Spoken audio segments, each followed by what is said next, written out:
Hi, everyone, and thanks for joining us. I'm Josh. And I'm Sarah. And we are the Hiking Fools, guiding you through the trails of Glacier National Park. And today, we have a special guest joining us in the studio, Erich Peitzsch, physical scientist at the USGS, U.S. Geological Survey, and Northern Rocky Mountain Science Center, based in West Glacier here, though. And doctor, I don't know if I can call you doctor. I think I might, because that sounds great. PhD in this field of study. I've been doing it for quite a few years. And Erich, if you can, maybe just kind of give us a little little bit about yourself.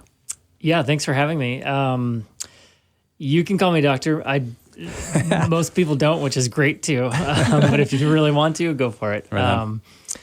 Yeah, so I sort of ended up here in a roundabout way. I mean, most folks don't think that you can study snow for a living, but it turns out you can. And once I found out that I could ski and play in the snow for a career, I was all in. So I started ski patrolling in Lake Tahoe at Alpine Meadows ski area, which is now part of Palisades Tahoe. And I ski patrolled there for a number of years, and I really liked the avalanche part of it. There's the medical side of things, which was really engaging and stimulating, but I really liked the avalanche mitigation component and trying to understand the snow, how it behaved and when avalanches would occur, and in terms of mitigation, basically when to put explosives on the slope, where you need to put them on the slope, that sort of thing. So I got really into that. And I kind of had always wanted to go back to graduate school. And I was looking around for snow science programs and thought I would go back to sort of study snow hydrology, but then I found a snow science program at Montana State University in Bozeman with Dr. Carl Birkeland, and messaged him. And we, from there, it just kind of took off. I ended up going to grad school there and earned my master's first in 2009. And then while I was in grad school doing that, an opportunity arose for forecasting along the Going to the Sun Road. And so then I started, as a forecaster with the USGS, and I can expand upon that program a little more later. But it's a great program. It's a joint program between the National Park Service and the USGS. So I started forecasting there. When I finished my master's, I ended up working full-time for the Northern Rocky Mountain Science Center, which is actually headquartered in Bozeman, but we have a field office here in West Glacier. So started working there and started doing a variety of things, not just avalanche related, but snow hydrology, climate and snow, and avalanche studies, and then of course glacier studies as well, and doing glacier field work and some analysis there too with colleagues from Alaska and Washington. And then I started, or a collaboration arose with the Flathead National Forest. So I actually worked we call it, I detailed into the Avalanche Center director position there for 4 years. And was the forecaster or a forecaster and director of the Flathead Avalanche Center. And we, took it from just a couple of days a week for an advisory and brought it into a daily advisory. And it was, incredibly hard work with a lot of great individuals that really, poured their soul into it. And so that was a great experience. And then another opportunity arose where I was able to go back and get my PhD supported by the USGS, again at Montana State, studying avalanche science, and did that. And then my previous supervisor, Dan Faegre, had retired, so I was able to move into his position, and that brought me to where I am now. So it's a fun story for me, at least. Maybe not interesting to everybody else, but I think it's cool to, it's a sort of niche, area to study. But the reality of it is, at least in the Western U.S. and other mountainous areas around the world, is that it's a really, important science, avalanche science, because whether you realize it or not, whether your food and other materials are transported through avalanche terrain, like along I-70 in Colorado, for example, US Highway 2 here in the southern edge of Glacier National Park. So even transportation corridors are impacted by avalanches. And so in some way, you're probably impacted by avalanches, if you're not like directly recreating in avalanche terrain. So I think it's, it's sort of it's a small industry, but a really important one, I think. Yeah, agreed. No, recreation in the mountains, we need you. We're not always as smart as we should be. And, I understand the seriousness of it. And it's interesting you point that out, that it affects other areas of life. It's not just that when you're skiing, when you're hiking, what could happen. It is in this region affecting the transportation and the delivery of things. And that really extends it. Now everybody, you've got to keep listening because he mentioned his station in West Glacier. I'm going to pin him down on the date that the Going to the Sun Road will open this year. Is it different every year? If you're familiar, you know that. But if you're not, it depends. Accessing a lot of the places in Glacier depend on weather, depend on conditions, and nobody ever knows. But I'll pin them down, and we'll know for sure when it's going to happen this year, 2026. We'll get to that later, so you best keep listening. Yeah, stay tuned. Yeah. Well, cool. You mentioned, all the things that you have done. I might have missed. From where do you hail? Where did you grow up? I grew up in northern Wisconsin, Great Lakes, a lot of glaciation in that area. When did your interest in this begin? Originally I'm from Western Pennsylvania, and I skied growing up for sure. And that was a sort of big part of why I'm here now. But I think, probably in college, I went to Lewis and Clark College in Portland, Oregon for my undergrad, and started doing a lot of outdoor things there, skiing and climbing and whatnot. And I think that's probably where it all really, really started. But yeah, I think at least in terms of the journey as to being in West Glacier now, I think it's a pretty special place. And I obviously I love it there, and I think Glacier is an amazing place. A lot of people do for obvious reasons. But I think there's there's sort of a pull or an allure to it. Even, our winters are gray, and they unfortunately can be a little rainy in the valleys. Mm-hmm. But we stick around because it's a pretty special place. It is, yeah. Sarah will always ask me anytime we're kind of hiking in the shoulder season, what about avalanches? And I'm the optimist, it's gonna be great type person, but we need you. And that's, again, going back to, Sarah, don't you trust me? Or how about this guy with 20 plus years of experience and a PhD in avalanche science? Yeah, I want to hear more from Eric. Sorry, Josh.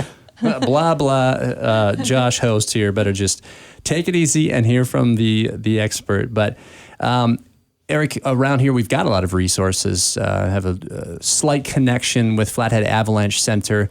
Is there a good relationship with them, with you, with what you do? How does that look? So we know kind of the best resources to use. Yeah, we have a great working relationship with the Flathead Avalanche Center and all the avalanche professionals in the valley, or in the region, I should say. Including the forecasters with the Burlington Northern Santa Fe Railway. It's a great working relationship. We're all, sort of in it together, so to speak. We're all sharing information, and, the products that the Flathead Avalanche Center puts out, that includes, of course, the daily advisories and the, all their education products.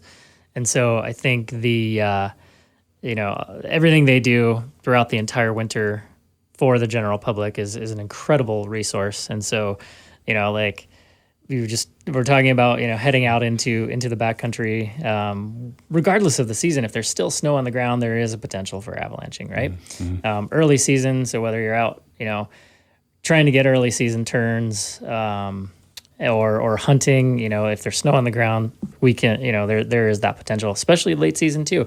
There's the potential for wet avalanches well into June, on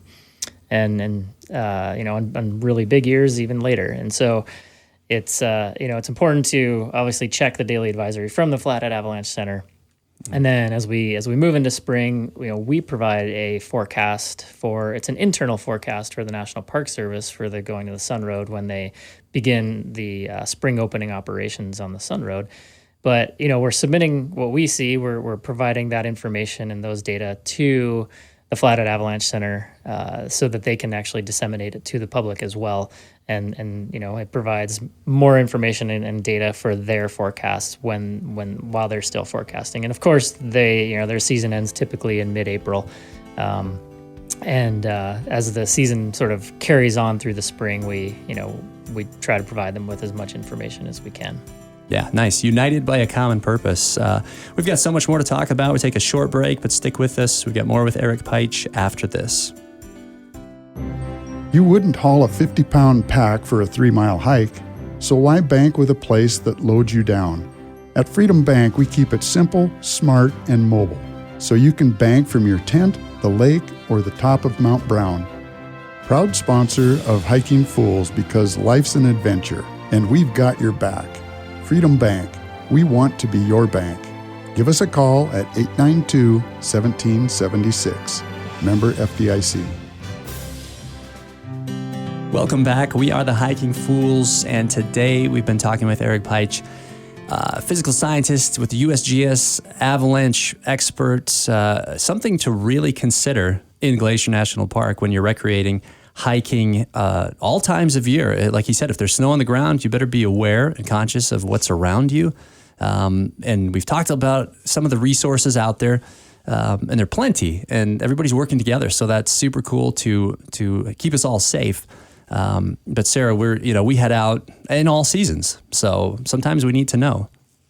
Yeah, Eric, when I go on the website to check the avalanche danger, you guys are really good at putting out details, but sometimes it might be hard for people to interpret. Right now it's 5,000 feet and above is your high avalanche danger. But we know that some of the trails that we traverse in the park during this season, we know not to go up to that avalanche, level specifically, but sometimes we traverse in like a drainage or, something like that where we could be potentially in harm's way. Is that something we need to worry about? Or another question too is how can you help us to interpret that a little more? Is it certain faces of a mountain that are more susceptible to avalanche danger? Or, can we look up there and see, all right, there's you can see a chunk of snow that's getting loose, or I don't know. Yeah.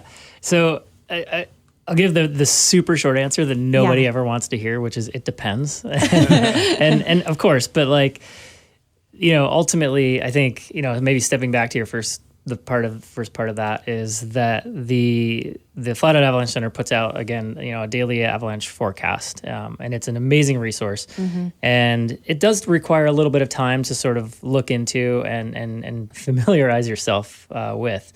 And you can start off with what they call the bottom line, and that's sort of like the first thing you see. You see the danger rating, and it has a color and a number on it, and it's a 5-tier scale where we have low and green, which is level 1, all the way up to extreme black, which is level 5, with the 2 exclamation points in the icon, and yeah, they're there for a reason, and so. It's rare to go to extreme, but then you have everything in between, and that's when things can get sort of a little murky, or there's more uncertainty, right? And then level 2 and 3 in particular, where you have moderate level 2 and considerable level 3. So if you're looking at the advisory, scroll down, and it works on your phone too. There's even an app, Avi app it's called, and you can you scroll down and they then provide you what the actual avalanche problems are. And you don't have to be an avalanche expert to understand this, but there are different parts to that. And as you alluded to, you're like, well, it looks like above 5,000 feet, it might be level 3, and then below that it's level 2, and then, at the lowest elevations, maybe it's level 1. So then there are 3 elevation bands here in the Flathead region. And of course, we as humans like to just think of things as very concrete, and you're like, well, I'm at 4,900 feet, so I'm totally fine, right?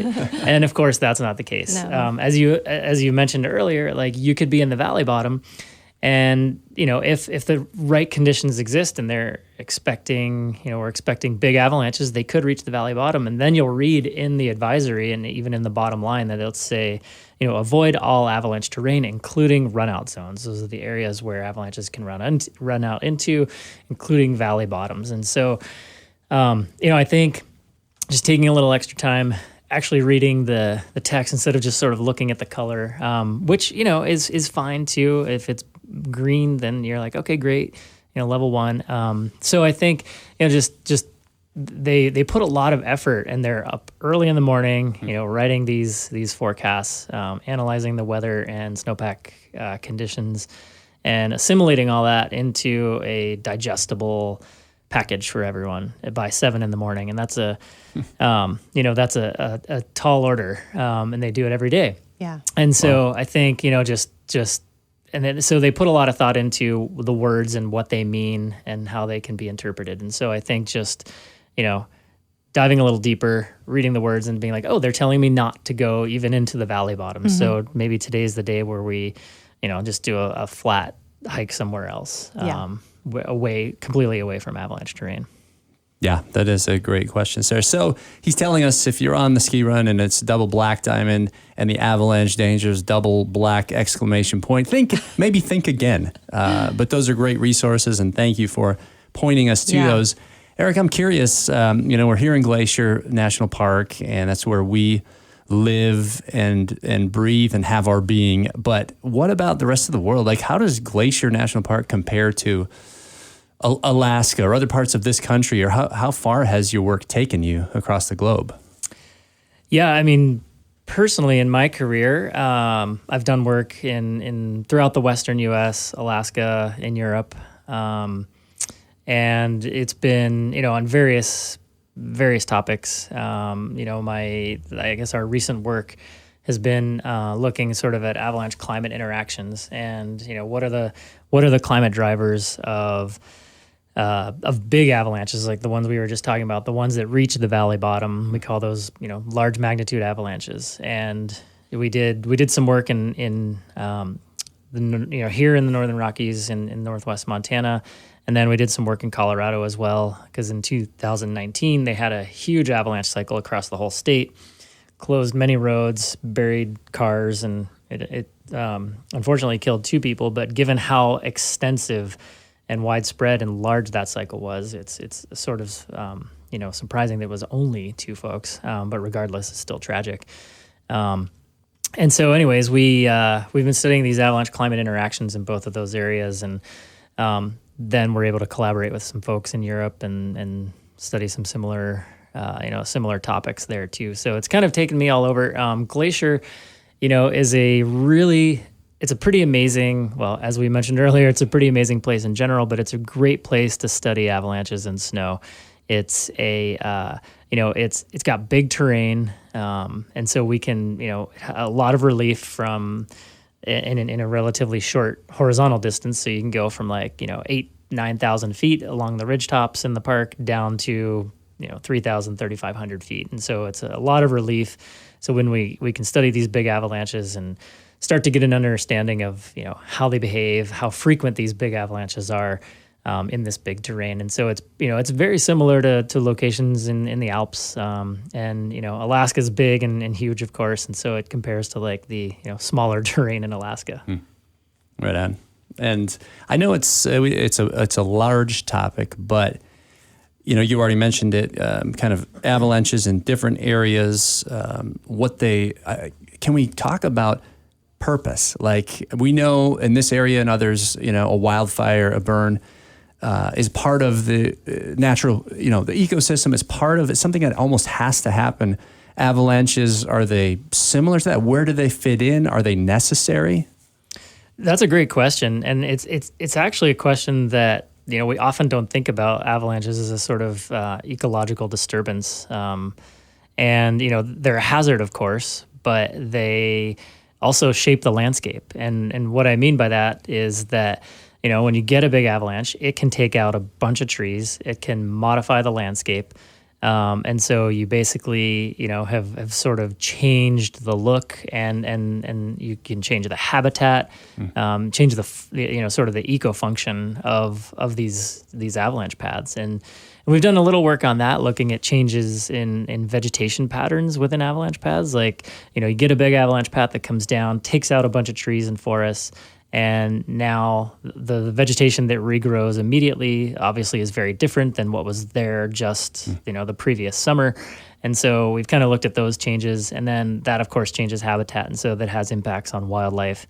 But it also has impacts on future avalanche frequency. And so now that you have an area without trees, those trees aren't there to slow down or even block the avalanche from running further.